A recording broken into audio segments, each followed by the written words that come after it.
Okay, ni tong 200 liter ya. 200 liter. Kita nak hasilkan FAA ya. FAA iaitu baju ikan. Baju ikan dan bahan-bahan organik yang lain. Kita nak boli pun 20 liter pun harga RM68 kan. Jadi kita hasilkan sendiri kan. Ni ada pisang. Pisang ni dia mengandungi kalium kalium. Lepas tu adalah tembikai. Ini semua bahan-bahan daripada pusat depo Biasa makanan depo tahanan yang dah busuk-busuk tak pakai, kita ambil, kita hasilkan baju organik.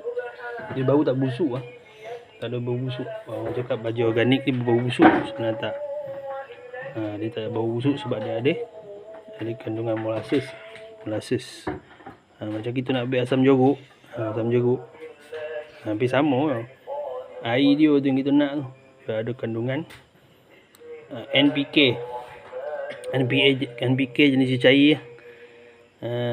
Nitrogen, nitrat tu daripada ikan tu tadi, amino acid. Amino acid tu untuk dia bunga dan buah. Lepas tu dia ada organik lain. Kalau kita tengok dia buih-buih. Lepas tu ada warna putih-putih tu, nampak warna putih. Tu adalah mikroorganisma, dia aktif. Dia sedang aktif. Dah siap lah. Ni kita tunggulah. Tempoh matang tu mana selama 40 hari. Jadi manager tolong sign.